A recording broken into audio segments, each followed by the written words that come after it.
Hello guys, right, okay, a while ago I done Izzy's hair and I brought her to bright red, but with Izzy living so far away and me basically living elsewhere, it's faded. She's had to go to another hairdresser for a time being.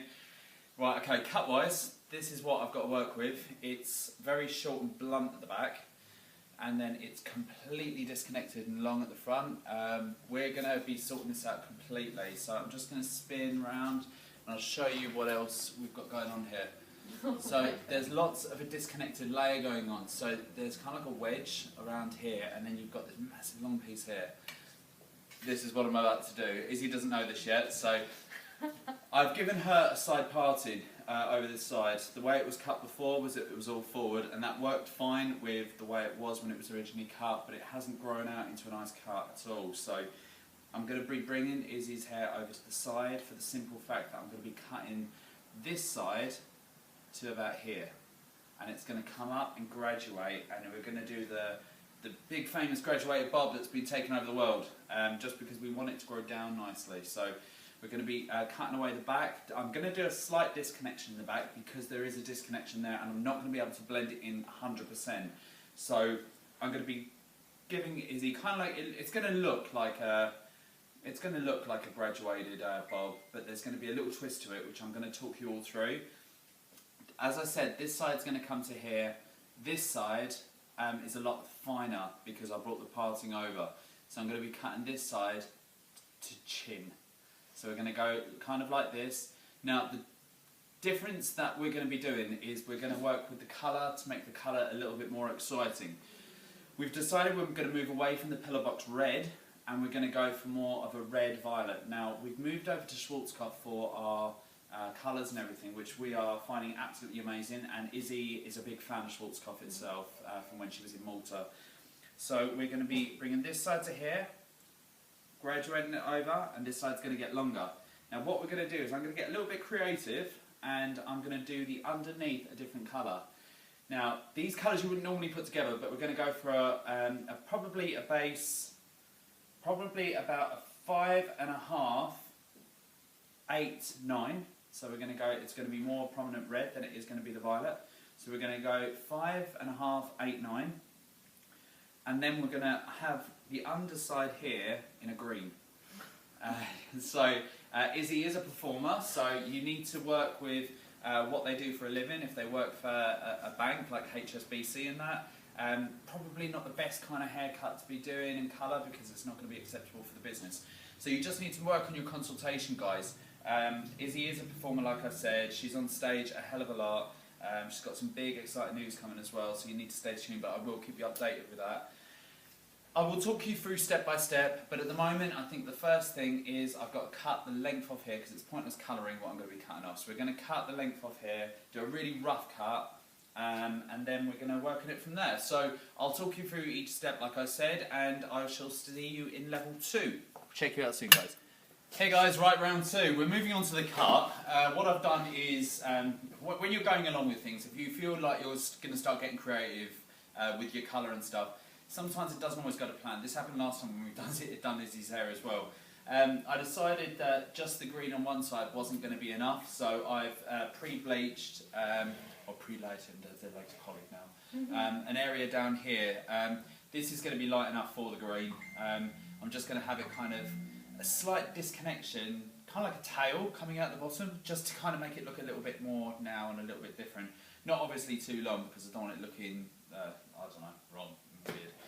But we've, what I've done is I'm going to section across here, across the other side. I'm going to start doing the cut, moving up the head, coming up here. When I've done the back, what I'll do is I'll quickly press record again just so you can see where I'm going with the cut.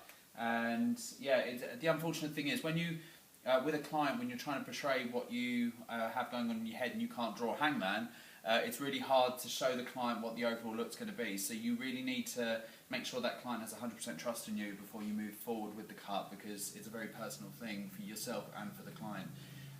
But what I'll do is I'll go with it. I'll move on with the back, and obviously I'm going to be cutting the basic structure of the haircut onto the back.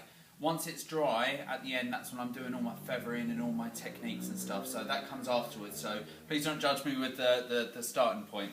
But we're going to move on with the back part, so I shall see you probably in about 25 minutes, but with you it's going to be seconds. See you soon, bye.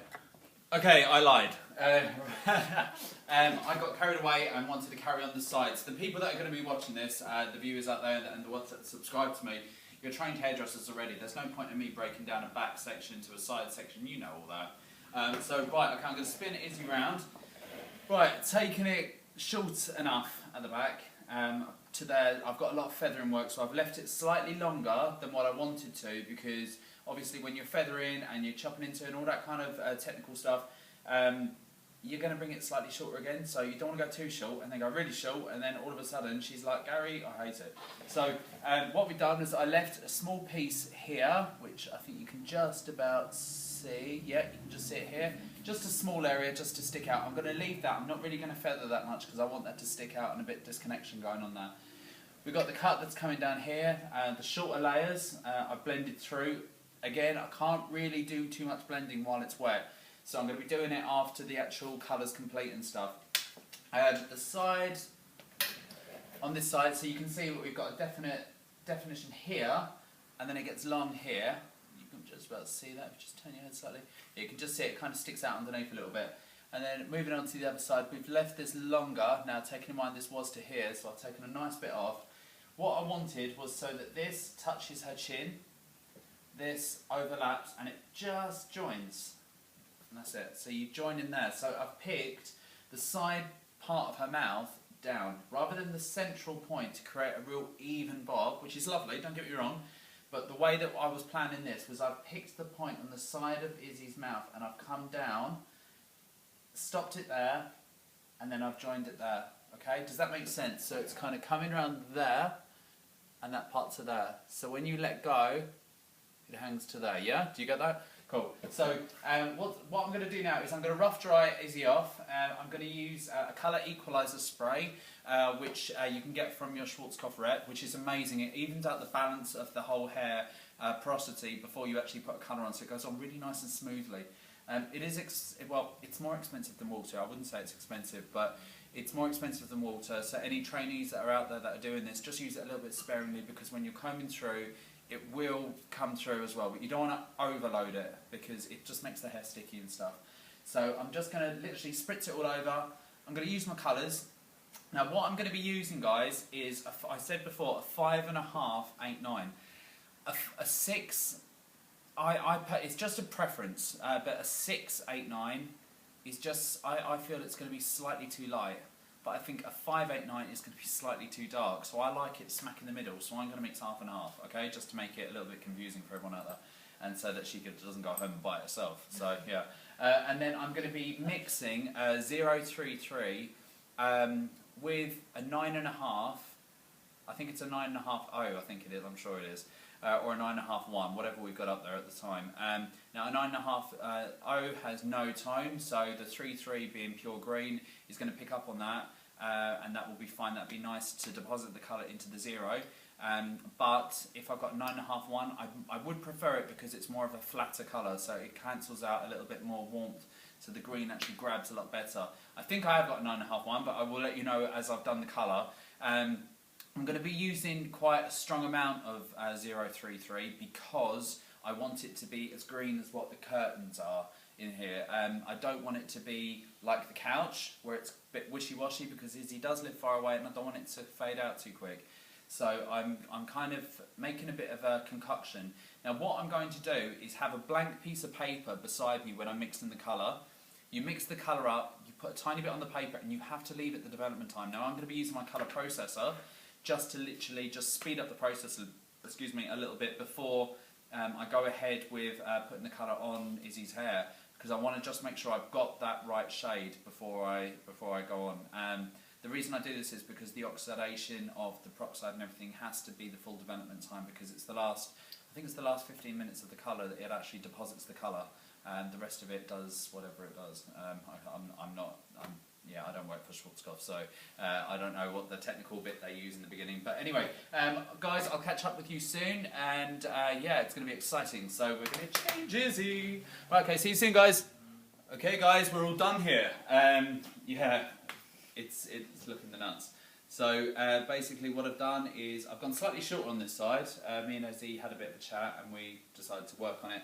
So we've gone slightly higher. I've got rid of that line that was created there from the previous haircut and just really feathered into it and just chopped it through and really kind of like angled my fingers against the to complement the bone structure on the side of Izzy's face. So it came down like this. This is the green section. I am going to bring the camera over to the brighter area around there so you can actually see the colour a little bit more. But yeah, the green's kind of gone like a. It's nice. It's nice. It blends in. It's kind of like a wishy-washy green, but it's nice. It looks like it's done on purpose, not an accident. That's the main thing. So yeah, so we've got the disconnection here coming around. Then if I spin you round to the back, you can see just around that section we've got a nice arch created here. Again, I've feathered it all through so it blends in with everything that was created there before about that big disconnection, because we were really worried about that in the beginning. And then when I spin Izzy round, we've got the longer area that comes around here, and this point is quite long. Under here, which I don't know if you can see, yeah, there we go. We've got all the green underneath here, so it's worked really well. And it's just blended in, and as I said, it was designed to match the curtain behind, and I got it. So, and what we've done with the front area, we just literally feathered it through, just to get rid of the big chunky fringe, which kind of, by the way I thought of it, it carried the line through all the way around, and that was what we were trying to get rid of. So, but the reason we've done this hairstyle is so that Izzy can grow her hair down. It sounds like we're going backwards by cutting it off, but by giving her a style that's going to grow really nicely down, because eventually we'll cut this side off, then we'll cut the little disconnection area here off, and we can grow it down as a whole. And then I've got a few plans about other colours and stuff like that, which we're going to be doing. So yeah, so what I'll do now is I'll bring you over to the lighter area, so I'm just going to stop here. Right, okay guys, this is a close-up of the hair that we've worked with. So you've got all your disconnection layers. You've got the longer piece here, which we've done green, so if you bend your head that way slightly, you can see there, it comes down nicely. Right, okay, if you spin around that way, you've got the length of the area here, and we've got all the green underneath. And it's created, it's don't forget, the green is got a very strong colour, so it did actually go over a lot of the red that was there previously. But yeah, it's going to look good when she's got it in different ways and stuff. The other thing, guys, I just want to say is this area, the colours. Now, with our colours in here, we'll hold it that way. Can you hold that for a second? Yeah, sure. Right, okay. Just to explain to you, there is no 589, it doesn't exist. So with Schwarzkopf, we've got an area called the mixes section, and it tells you how to make certain colours. Now the 5889 and the 589 was just too brown for what I wanted, so I've actually created the 689, but I put a little bit of the red pigment in there and a little bit of the purple pigment just to kind of give it some intensity, because they are a little bit dull looking, but then that's what the mix tones are there for. So guys, have a play with everything in the colour section. Again, the green, what we worked with, 033. Okay, the 033 isn't actually in the book either. I'm going to have to call Schwarzkopf about this, sorry about that. But it does exist because I've got it there. And yeah, that's the anti-red concentrate. So mixing that with your, I used a 9.5-1 just to give it like a flatter base to work from, to get creative with the colour. And that's how we created what we created. So Izzy, let's take a stand over there because I think that was quite clear actually. Yeah, you can see the colour all the way through, and the cuts worked really well. Beautiful. Love it. Cool. There you go, guys. Listen, tutorials are going to be up and coming a lot this year. We've got the stylists, Lee, we've got Zoe, we've got Adam, we've got a couple of others in place. Lucy's going to talk to you about some Bonicure and some Osis products that she's using on the salon floor at the moment, blow drying. And yeah, we'll take it from there. Any requests or anything, just ask ahead. Subscriptions, you know where to do it. Anyway, speak to you soon. Ciao. Bye.